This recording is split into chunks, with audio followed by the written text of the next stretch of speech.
Hey folks, my name is Dave Kidd. I'm a psychotherapist, and this is my podcast, the I Am Podcast, Internal Art Museum, where every episode we take images and metaphors that I use in counseling with my clients, and I share them with you in the hopes that you might find it useful as well. We're all very excited here because we've reached a milestone that I don't think any of us thought we would ever get to. This is episode 10. 10. Now, Lil, I know that you were working on a celebratory song. Do you want to share that with everybody? It's not ready yet. It's not ready yet. No. Okay. So this episode is going to be another installment in our moving pictures gallery. You remember last time we looked at The Wizard of Oz, right? The first movie, because I use movies a lot in psychotherapy, just as I use pictures. This next one is going to be another one of my favorite movies and one that I talk about all the time in therapy. The Truman Show with Jim Carrey came out in, I think, 1933. No, I think it was like 1998, 7, at the end of the 1990s. And it's definitely got a lot of humor in it, but there's some really key sort of philosophical, existential questions, which I think makes it a very fecund therapeutic resource. So I'm going to tell you a little bit about how I introduced the Truman Show and use it in psychotherapy. We're going to analyze the movie itself. And then I'm actually going to do something a little bit unique. I'm going to give you a window into what I look like while I'm practicing therapy. It won't be the exact thing, but you'll see what I mean when we come to it. So this episode is for all of you out there who feel trapped in your own lives. You feel like life is living you instead of you living life. The core message behind this episode is you're actually the life liver. Life isn't living you, and if you feel that way, it's an illusion. We're going to uncover that illusion today. And if you take this seriously, it could really cause a breakthrough for you in your life.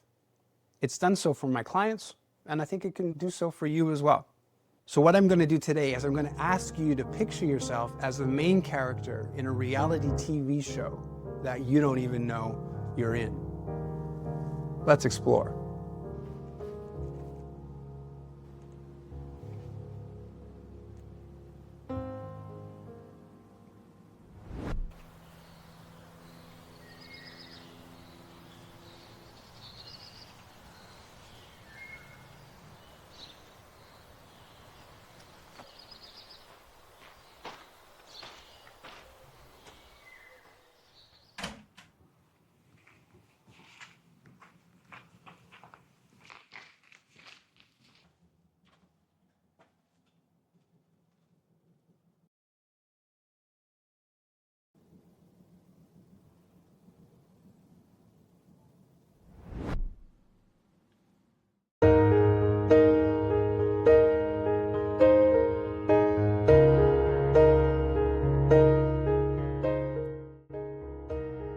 So, Lily pointed out earlier, and it's true, that I don't remember things, and we also don't have any budget for the show. I spent $90 on that plant back there. Yeah, that's true, and that blew the budget for That was it. the first quarter. Mm-hmm. Yeah, we try to talk in quarters so that we sound like we're business people, but we're not. No, we're not. So we have no budget and I have no memory. And that is why we can't afford a proper teleprompter for you. Sorry. We can't. So what we're going to do instead is I'm going to look off to the right and read off of a monitor. But you're going to know that I'm not looking right at you and saying it by memory because you're smart. So bear with me while we do this. I'll try to make it as interesting as possible. And every now and then, I'll just kind of go like that. Okay? Just so you know that I remember. You're included. I remember you out there. And by the way, there will be some spoilers, so be warned. Truman Burbank seems to have a pretty normal, contented life. He's an insurance salesman in the sunny, small-town paradise of Sea Haven Island, married to sweet Meryl, hanging out with his reliable best friend Marlon, and surrounded by friendly neighbors and a supportive family. Everything looks ordinary and comfortable. None of it is real. At least not in the way Truman thinks. The whole thing is The Truman Show, a non-stop live broadcast reality program that's been running since the day he was born. Sea Haven is actually a massive enclosed set, a giant dome filled with hidden cameras, thousands of them, capturing every second of his life for a global audience. Everyone around him is an actor, his wife, his friends, even random passers-by. The show's creator and director, Christoph, controls it all from a hidden control room. Weather, events, conversations, to keep the show going smoothly and profitably. Truman has no idea. He's never left the set, never questioned why his world feels oddly contained. His childhood fear of water, planted deliberately, keeps him from venturing too far, and the production team works hard to steer him away from anything that might tip him off. Then, the glitches start. A light fixture falls from the sky, a radio picks up crew talk by mistake. He catches a glimpse of someone from his past who shouldn't be there. These small moments build up, stirring doubts. Truman starts noticing how people react strangely when he talks about traveling or leaving town. His curiosity turns into suspicion, and slowly, he begins to piece things together.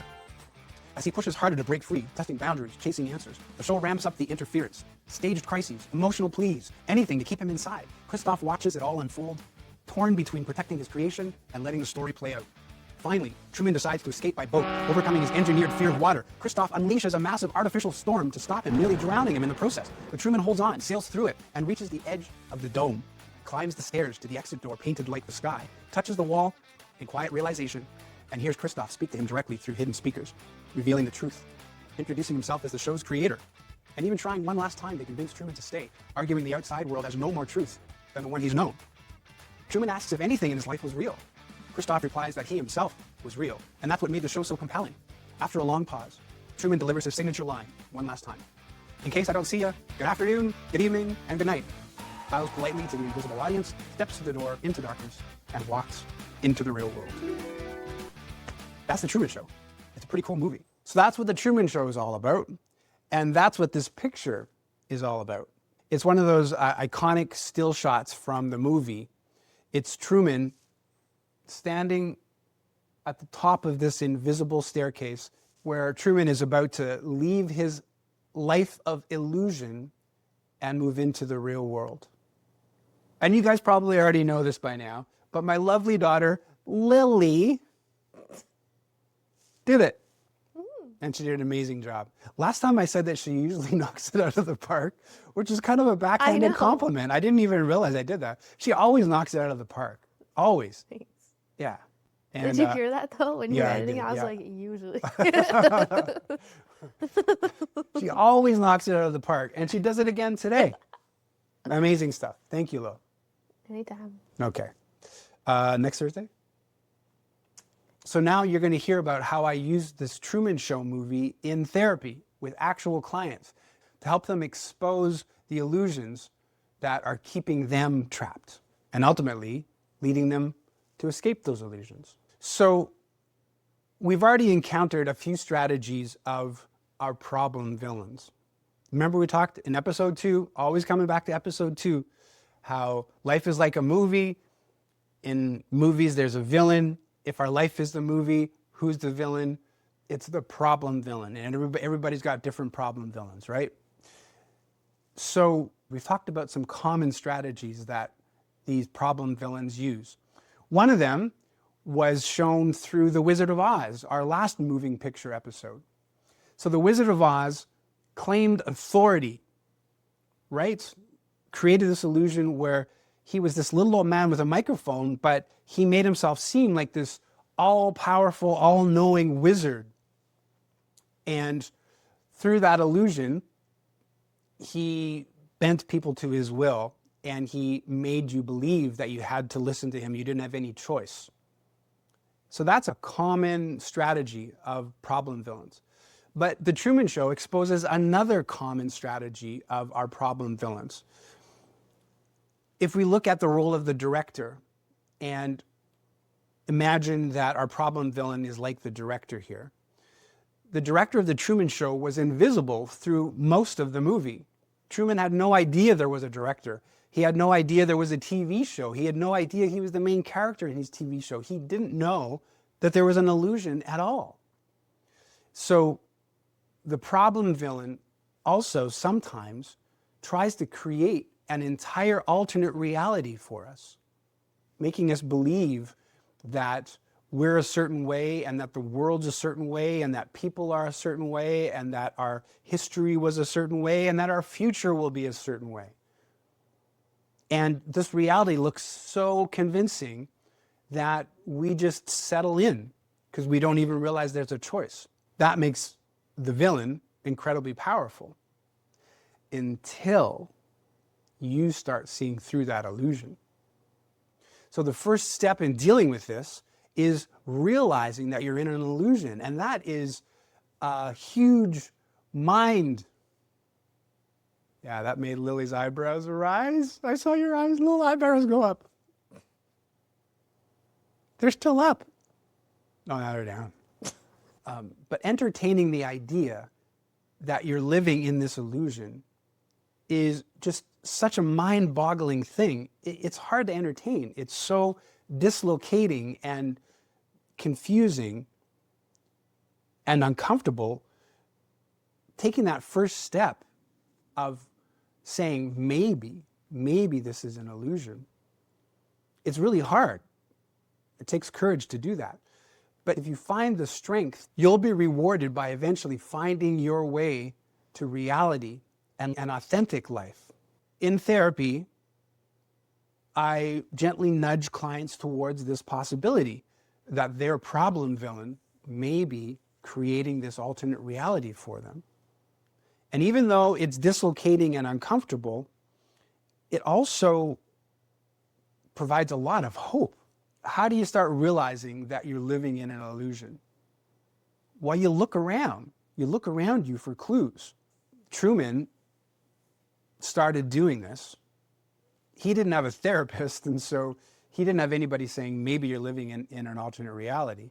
But eventually, there were clues that were so in his face that he couldn't ignore them. Right when that light came crashing down to the ground, it was impossible for him to not see that. And somehow he had to make sense of it. But he couldn't. And a question mark lodged in his mind that started to grow and grow.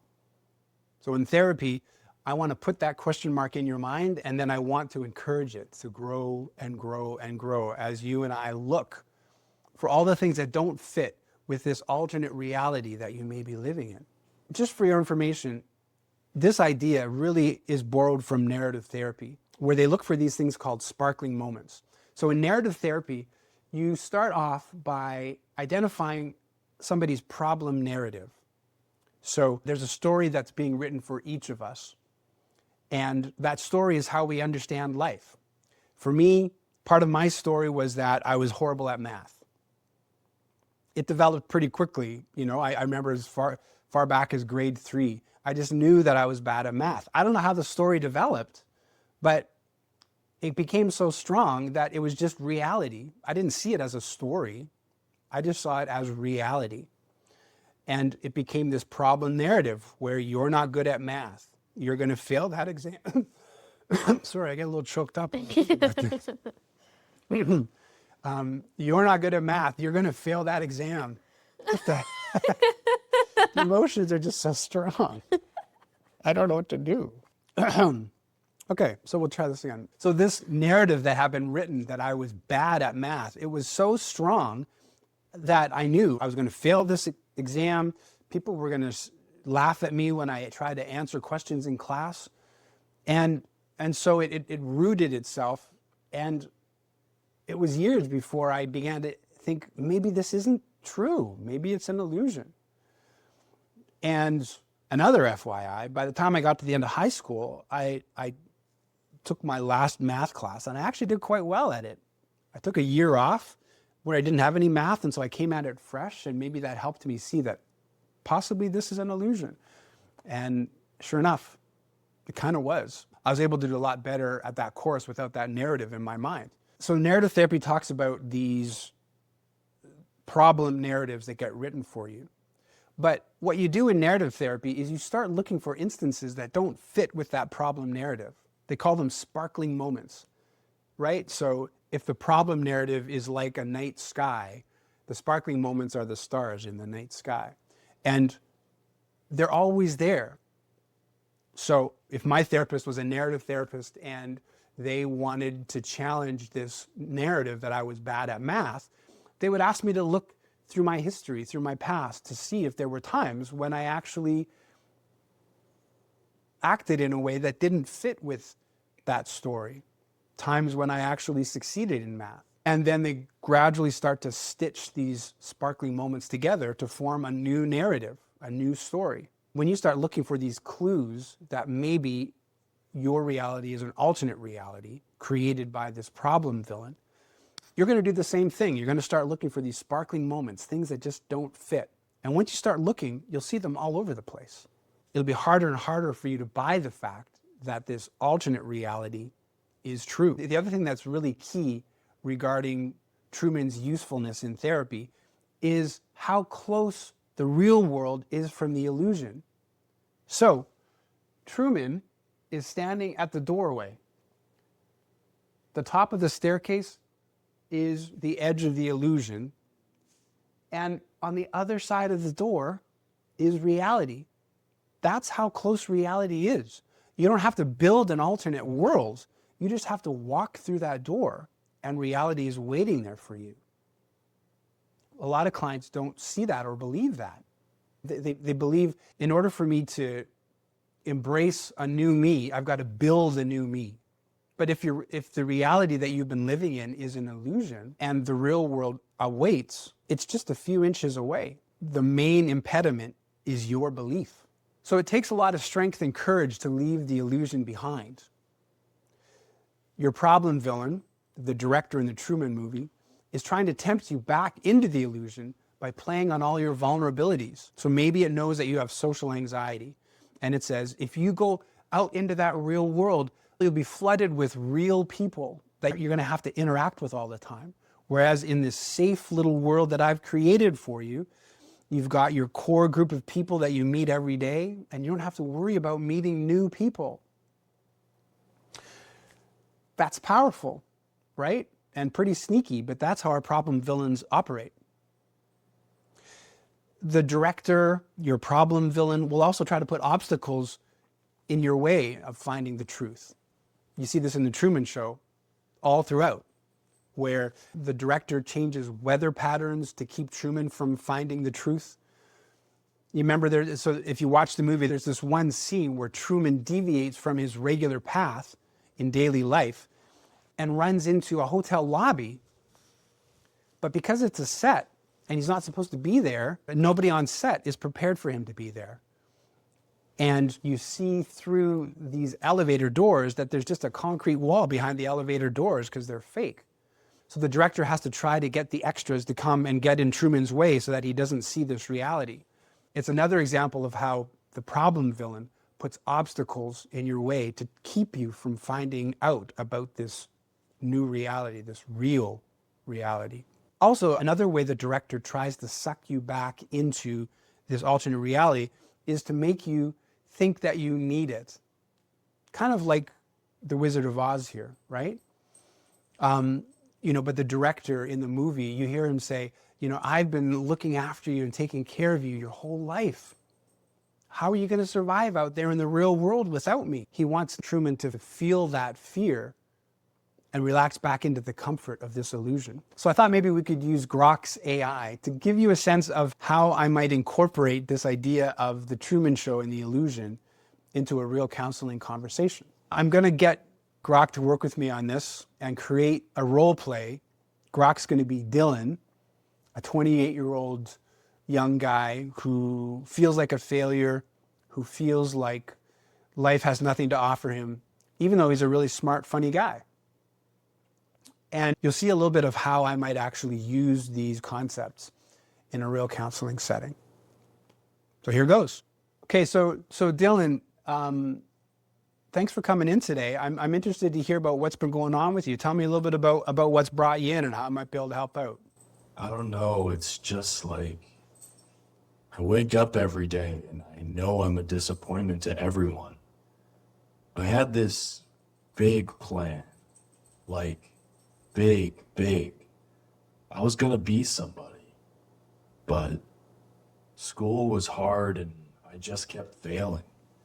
And now I'm 28 and the only thing I can get right is ordering takeout.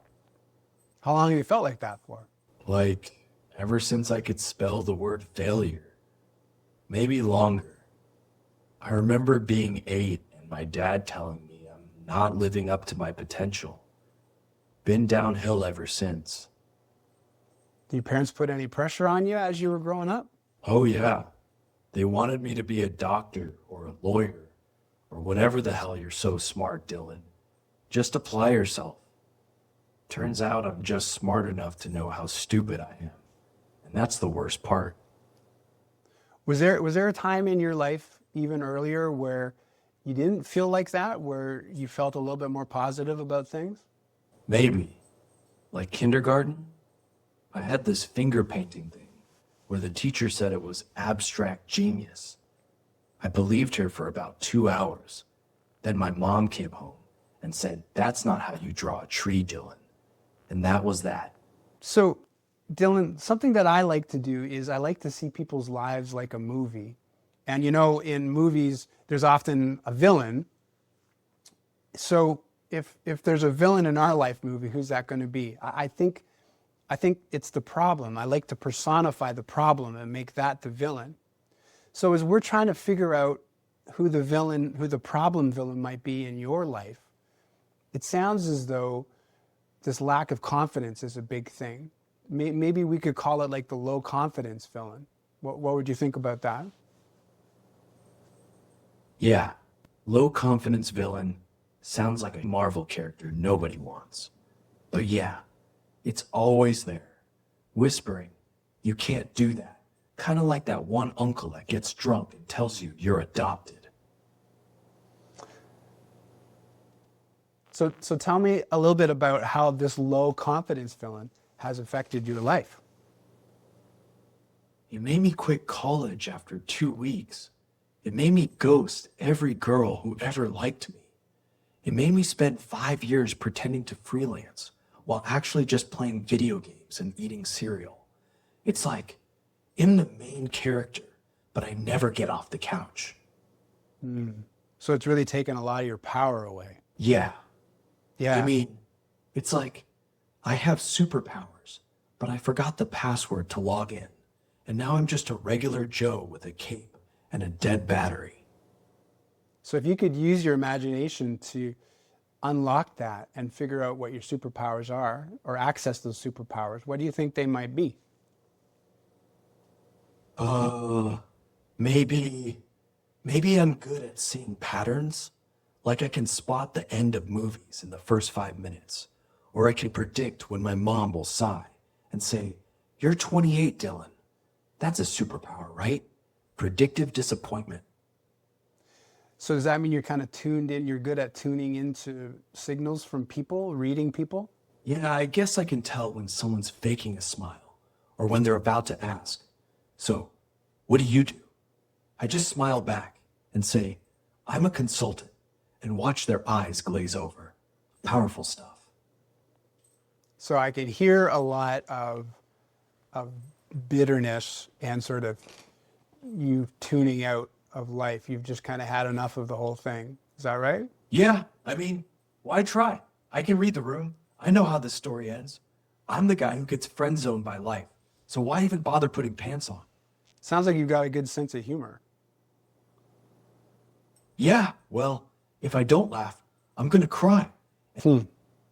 So humor is a way of you shielding yourself from that unhappiness that would flood in if you didn't.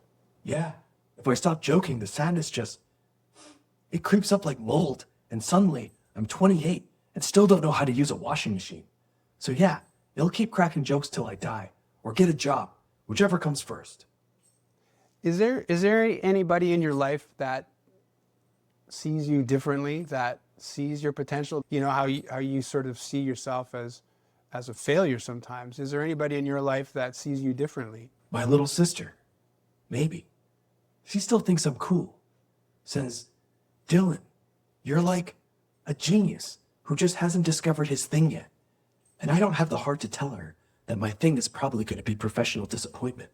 But hey, at least she still hugs me.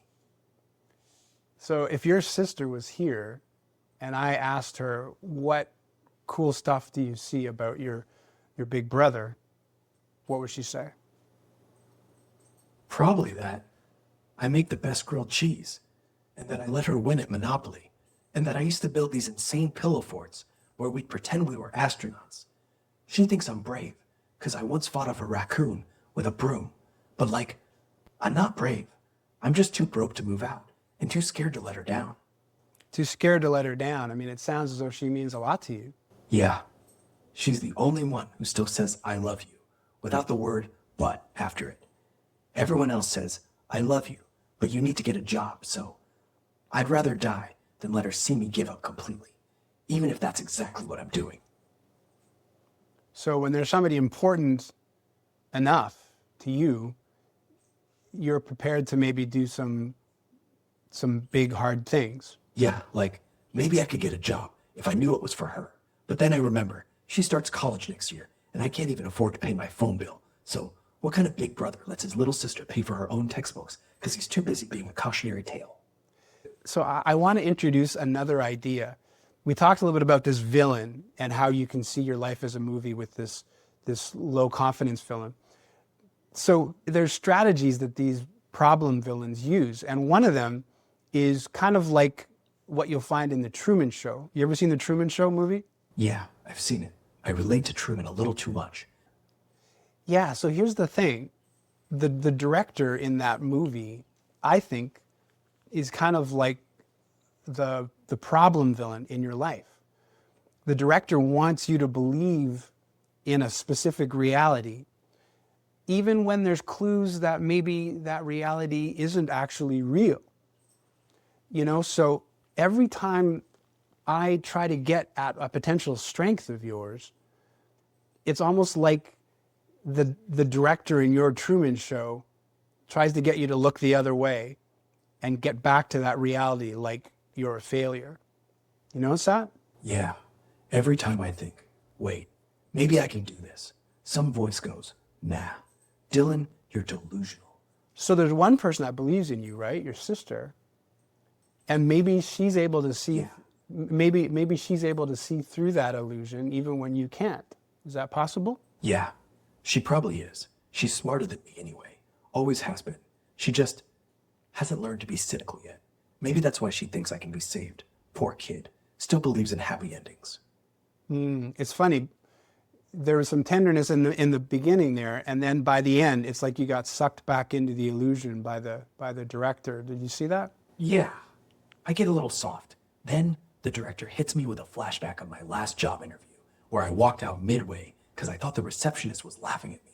And boom, back to the basement, back to the real world, back to being Dylan, the disappointment.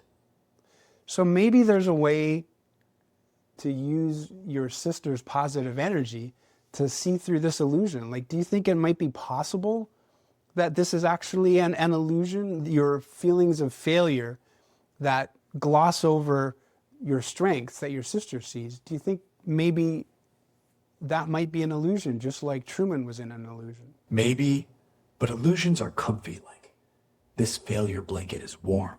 But if I peek under it and see something real, I might actually have to get up, and that scares me more than staying here. Yeah, because part of the illusion that the director wants you to believe is that you're not capable of dealing with the reality, right? Yeah, he wants me to believe I'm too fragile, too broken, that if I try, it'll shatter into a million little pieces, and the janitor of life won't even bother to clean me up. So, better to stay in one piece, even if it's a crappy one. Okay, so what would your sister say about whether or not she thinks you're strong enough to face reality?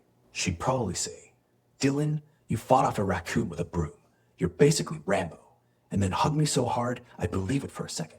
Then I'd remember it was just a raccoon, and the illusion would come right back with a squeaky nice try. Right, that's the director again, right? Yeah, always ready to ruin a good moment with, actually. And then I'm back to being Raccoon Boy. So do you want to listen to this director that is bent on keeping you in this alternate reality? Or do you want to try to find something else to listen to that has your best interests in mind? I'd like to mute him, but I don't know the password. And the only person who does is me. So I guess I have to decide if I'm tired of this rerun. I think that's true. How close are you to deciding that? Like 60%. The other 40% is still drunk on self-pity. And I'm getting there. Every time my sister smiles, I lose 5% of the illusion. Give me a week. I might actually take a shower. Sometimes taking a shower seems like a big deal, right? Yeah. Sometimes the water pressure feels like a personal attack. Like you haven't showered in 3 days, Dylan. And I'm like, thanks, I know. So I just sit there, staring at the drain, thinking about how that's where my dreams go. Then I turn it off, because even water bills are judging me. And then you're back to the director in control, right? So between now and the next time we talk, like what are a couple of things that you could do to push back against that illusion, to access the positive energy of your sister and look for the strengths in you that better reflect reality, not this illusion that you've been living in? What are a couple of things you could do? Maybe I could text her good morning, tell her I love her without the but, and then maybe I could take that stupid shower, and while I'm in there, I could pretend I'm washing off the director with the cheap shampoo, and then maybe, just maybe, I could put on real pants and walk to the library and look at the help wanted section like a normal person, not a raccoon slayer. That sounds like a really good idea, but don't lose the sense of humor though, right? Yeah, because if I lose the jokes, I might start believing I'm actually capable. All right, so you saw there with Dylan how that director of his Truman Show, his low self-confidence villain, really was strong and kept coming in and trying to subvert his attempts to find a new reality, to find actual strengths about himself that contradicted the failure narrative. It was so easy for him to fall back into that failure mode because the director, his low confidence villain, wanted him to do that. And we gradually kind of looked at forces in his life that could be used against this director. So his sister was a positive force in his life. And we kind of used his sister to help expose the fact that this is an alternate reality and to get him to buy into that and to actually motivate him to push back against this illusion. So I hope you found that useful. And maybe there's ways that you can look for these illusions in your own life and find ways to break through them, find the strength to break through them, just like I was encouraging Dylan to do. Well, we're going to break through the illusion of this is the middle of the podcast into the reality. This is the end of the podcast. Sadness and contentment. Sadness and contentment. Here we are. Thanks for joining me. There's a few things that I'd like you to do. If you could click the subscribe button, just click it. Wow. I scared Lily when I did that. No, you didn't. Are you okay? Yeah. You sure? Okay. Yep. And the notification bell, if you could click that, that would be wonderful. As well as maybe leave a comment too, because I would love to hear what you have to say. I'll respond. And it also helps me to get a sense of what you would like to hear out of this podcast going forward too. And with that, I'm comfortable in saying, take care, y'all. Okay, so here's the deal. So I'm going to be the psychotherapist and you're going to be the client. And your problem is you're 28 years old. Okay, shut up for a sec. Sure. All right. I'm Dylan, 28, unemployed. Okay, hold on now. We have, whoa. What? Mirrors. What? Okay, hold on. We haven't started yet.